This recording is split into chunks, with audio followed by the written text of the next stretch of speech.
নমস্কার। আজকের আলোচনা চাকরিতে বদলি বা ট্রান্সফার ইন জব। এটা অনেকের কাছেই একটা সমস্যার বিষয়, যেটা হচ্ছে বাড়ি থেকে তারা যখন তারা কোনো চাকরি বা জব পান, তখন দেখা যায় যে বাড়ি থেকে অনেক দূরেই হয়ে যায় চাকরি। অনেকের ক্ষেত্রে নানা রকম সমস্যা তারপরে। আর প্রথম কথা হচ্ছে যে এই যে বাড়ি থেকে অনেকটা দূরে যে চাকরি হলো, তার পেছনেও কিন্তু একটা অ্যাস্ট্রোলজিক্যালি ব্যাখ্যা রয়েছে। যেমন দেখবেন কিছুতেই বাড়ির কাছে আসতে পারছে না, অনেক দূরে চাকরি হয়েছে, প্রথম পোস্টিংটাই অনেক দূরে। এটার কারণ হচ্ছে দেখবেন তাদের জন্মছকটা খুলে দেখবেন যে দশমপতি নবমে কিংবা নবমপতি দশমে রয়েছে। এই কম্বিনেশন যদি থাকে তাহলে তাদের কিন্তু অনেক দূরে চাকরি হয়। নবম মানে হচ্ছে কি, নবম ভাব থেকে আমরা দেশের মধ্যে, অথচ এ প্রান্ত থেকে ও প্রান্তে এইরকম বোঝায়, দেশের মধ্যে দূরে, বিদেশ নয়। তাহলে নবমপতি দশমপতি নবমে থাকলেও হয়, বা নবমপতি যদি দশম ভাবে থাকে তাও হয়, কিংবা নবমপতি দশমপতি যদি কানেক্টেড থাকে তাহলেও হতে পারে।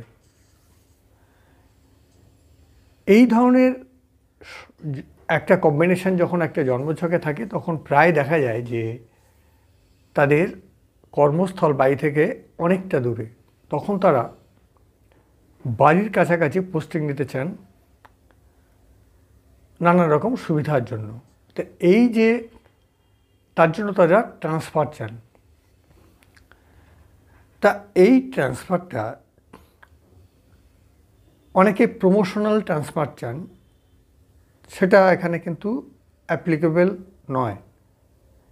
এখানে শুধুই হচ্ছে ট্রান্সফার, চাকরিতে ট্রান্সফার। অনেকে এই যে ট্রান্সফার হবে কি না তার জন্য তারা ছোটাছুটি করেন, বিভিন্ন জায়গায় যান। জ্যোতিষশাস্ত্র নিয়ে যদি সামান্যতম ধারণা থাকে এবং নিজের বার্থ চার্ট যদি আপনি ঠিকমতো দেখতে পারেন, আশা করি আমি যা ভিডিও এখানে আপলোড করেছি, কেউ যদি প্রত্যেকটা ভিডিও মাইনরলি খুব খুঁটিয়ে খুঁটিয়ে দেখে, আমার মনে হয় এতদিনে আমার প্রায় এই চ্যানেলটির বয়স প্রায় 1.5-2 বছর হতে চলল। আমার মনে হয় যিনি দেখেছেন বা যিনি মন দিয়ে দেখছেন, তিনি অন্তত নিজের বার্থ চার্টটা স্বাধীনভাবে রিড করবার মতো যোগ্যতা তিনি অর্জন করে ফেলেছেন। তা আপনি যদি আপনার বার্থ চার্ট রিড করতে জানেন, দেখতে জানেন, তাহলে আমি যে প্রসেস বা মেথডগুলো বলবো, সেই মেথডটাকে ফলো করলে পরে আপনি অনায়াসে আপনার বার্থ চার্ট থেকে আপনার জব বা চাকরিতে ট্রান্সফার হবে কি না, এটা কিন্তু আপনি অনায়াসে নিজেই প্রেডিক্ট করতে পারবেন। এবার এটা করতে গেলে আমাদেরকে কি কি দেখতে হবে, এটা কিন্তু আমাদেরকে প্রথমে দেখতে হবে। প্রথমে আমরা দেখব কোন কোন ভাব বা ভাবের অধিপতি এই কর্মকাণ্ডগুলো ঘটাতে সাহায্য করছে, কারা। এটা কিন্তু আমাদেরকে প্রথমেই এইটা আইডেন্টিফাই করতে হবে, তারপরে আমরা অন্য কিছু দেখব। তা প্রথমেই আমাদেরকে কি ভাব দেখতে হবে না, প্রথমে আমাদেরকে দেখতে হবে তৃতীয় ভাব, ষষ্ঠ ভাব, নবম ভাব, দশম ভাব, দ্বাদশ ভাব। তো এই ভাবগুলো শুধু জানলে হবে না, এই ভাবগুলোর জানার পাশাপাশি কেন এগুলো নেওয়া হচ্ছে, কি তার ব্যাখ্যা, সেটাও কিন্তু জানা সর্বাগ্রে প্রয়োজন। প্রথম কথা হচ্ছে কারক ভাব। তাহলে কি বললাম? ষষ্ঠ ভাব, প্রধান ভাব। ষষ্ঠ ভাব হচ্ছে প্রধান ভাব, তৃতীয় ভাব, নবম ভাব, দশম ভাব এবং দ্বাদশ ভাব। এই ভাব কটাকে আপনাকে আইডেন্টিফাই করতে হবে প্রথমে, লগ্ন ধরে করার পরে আপনাকে এবার কারণ আপনাকে খুঁজতে হবে, কেন ষষ্ঠ ভাব আপনি কেন নিচ্ছেন। এর আগের ভিডিওতে আমি বলেছি যে চাকরির জন্য যে প্রধানত ষষ্ঠ ভাব থেকে প্রতিযোগিতামূলক চাকরি বা চাকরি হয়, চাকরি করবার জন্য মনের ভিতরে যে ইচ্ছা, যে আকাঙ্ক্ষা, সেটা কিন্তু ষষ্ঠ ভাব থেকেই তৈরি করে। তাহলে ষষ্ঠ ভাব আপনাকে দেখতে হবে। তার সঙ্গে কানেক্ট আছে কি না তৃতীয় ভাবের দেখতে হবে। তৃতীয় ভাব হচ্ছে পরিবর্তন, জব পরিবর্তন। ট্রান্সফার হচ্ছে একটা চাকরি থেকে আর একটা চাকরিতে যাওয়া, ট্রান্সফার ইন জব, বা একই চাকরি থেকে অন্য জায়গায় বদলি হয়ে যাওয়া। তাহলে এই পরিবর্তন থার্ড হাউস থেকে আমরা দেখব, থার্ড হাউসের লর্ড থেকে দেখব।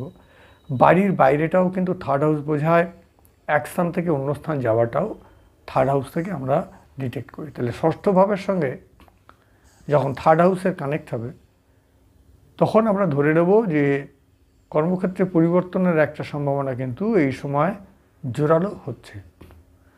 এবার হচ্ছে নবম ভাব। নবম হচ্ছে দূর। কেন? সে আপনাকে দূরে নিয়ে এসেছে এই জন্যই যে আপনার সঙ্গে নবম ভাবের কানেকশান থাকবে। দশম ভাব হচ্ছে কর্মবৃত্তি, আর দ্বাদশ ভাব হচ্ছে বাড়ি থেকে বাড়ি ছেড়ে যাওয়া। তাহলে এই জিনিসগুলো যখন পরপরের সঙ্গে কানেক্ট হবে, তখন ধরে নিতে হবে যে আপনার কিন্তু ট্রান্সফার হচ্ছে। অবশ্যই সেটা নবম ভাব থাকার জন্য সেটা হয়তো দূরে হবে না, কাছাকাছি একটু দূরে হবে, এটা হচ্ছে ব্যাপার। আর দ্বাদশ ভাব মানে হচ্ছে বিচ্ছেদ, সেই জবের বিচ্ছেদ। তাহলে এই জায়গাগুলো, এই ভাবগুলোর সঙ্গে আমরা যখন ষষ্ঠ ভাবের কানেকশন হবে, তখন আমরা ধরে নেব যে এখন কিন্তু চাকরিতে ছেদ হয়ে নতুন কোনো চাকরিতে যাওয়ার একটা সম্ভাবনা তৈরি হতে পারে।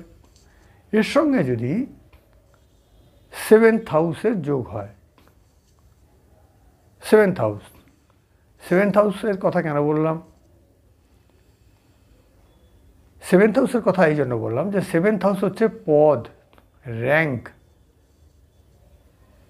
ক্লারিক্যাল জব থেকে প্রমোশন হয়ে upper division clerk, lower division থেকে upper division clerk, upper division clerk থেকে অফিসার র্যাঙ্কের এন্ট্রি লেভেল।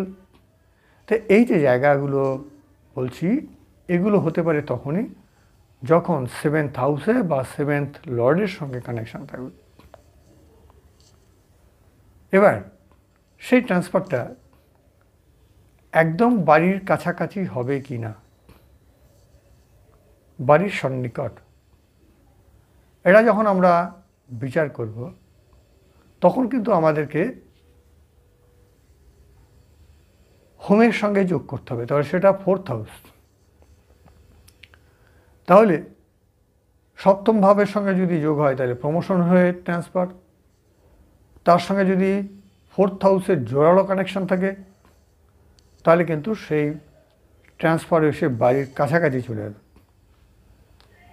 আবার দেখা গেল যে ট্রান্সফার হয়ে বাড়ির ফোর্থ হাউস যোগ থাকলো না, নাইন্থ হাউসের সঙ্গে যোগ থাকলো, নাইন্থ হাউসের সঙ্গে বা নাইন্থ হাউস লর্ডের সঙ্গে। তাই ট্রান্সফার হলো, কিন্তু বাড়ি থেকে একটু দূরে তার ট্রান্সফারটা হয়ে গেল।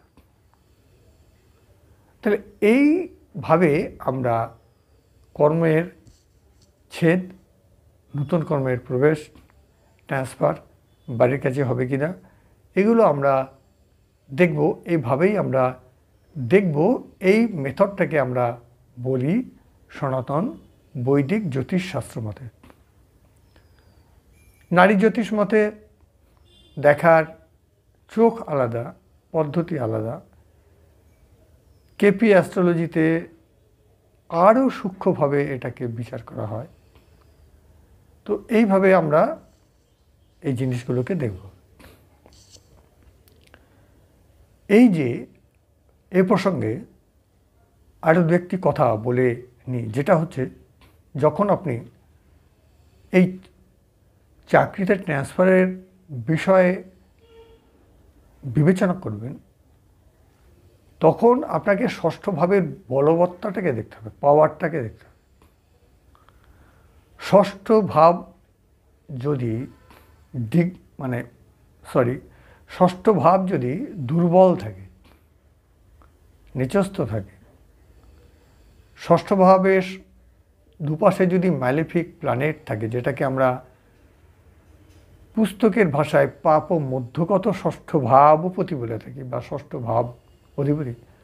তো এই ধরনের পরিবেশ যদি জন্মছকে হয়ে থাকে, তখন কিন্তু ষষ্ঠ ভাব যে চাকরিটাকে লিঙ্গার করে নিয়ে যাবে বা এই ধরনের সুযোগগুলো জাতক জাতিকাকে দিতে সাহায্য করবে, সেটা দিতে কিন্তু ব্যর্থ হবে। এই জিনিসগুলো কিন্তু দেখতে হবে। তখন আমাদেরকে দেখতে হবে স্যাটার্ন, আমাদের দেখতে হবে জুপিটার, তাদের ট্রানজিটের ব্যাপারটা আমাদের দেখতে হবে। তো এইভাবে দেখে আমরা বিষয়টাকে নির্ণয় করব।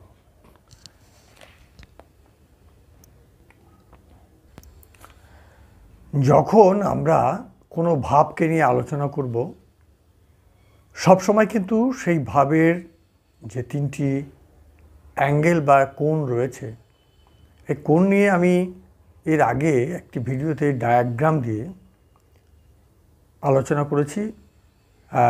যদি সেই বিষয় জানতে হয় তাহলে অবশ্যই আপনাকে সেই ভিডিওটি একটু দেখে নেবেন। কোণ হচ্ছে যেমন ষষ্ঠ ভাবের যে তিনটি কোণ, ষষ্ঠ ভাবকে যদি আমরা মাথায় রাখি, তাহলে তার হচ্ছে উৎপত্তি এবং পরিণতি। আর দুটো কোণ রয়েছে, সেটা হচ্ছে দশম কোণ এবং দ্বিতীয় কোণ। তো এই কোণগুলোকে আমাদেরকে কিন্তু খুব ভালো করে আলোচনা করা দরকার। এই যে আজকের আলোচনা, সেখানে মূলত আমরা বোঝার চেষ্টা করলাম যে কীভাবে আমরা চাকরিতে ট্রান্সফার হবে কি না, প্রমোশন পাওয়া যাবে কি না, বাড়ির কাছে আসা যাবে কি না, এই বিষয়গুলোই ছিল আজকের এই ভিডিওর মূল আলোচ্য বিষয়। ভিডিওটি ভালো লাগলে অবশ্যই একটু লাইক শেয়ার করবেন, কেন একটি আপনার লাইক, এই যে আমি ভিডিওটি করছি, এটা করতে আমাকে উৎসাহিত করবে। এবং আপনাদের যত বেশি এখানে লাইক থাকবে, তত বেশি টেকনিক্যালগত সাপোর্ট আমি পাবো, যেটা আমার এই প্ল্যাটফর্মটাকে ক্যারি করে নিয়ে যেতে সাহায্য করবে। সবটাই আপনাদের আন্তরিক ইচ্ছা বা আপনাদের শুভেচ্ছার উপরে দাঁড়িয়ে রয়েছে। তো এইটুকু বলেই আজকে ভিডিওটি শেষ করছি। নমস্কার, ধন্যবাদ, সবাই ভালো থাকুন। পরে আবার অন্য একটি ভিডিওতে আপনাদের সঙ্গে আবার অন্য একটি বিষয় নিয়ে দেখা হবে। আজকের মতো বিদায় নিচ্ছি।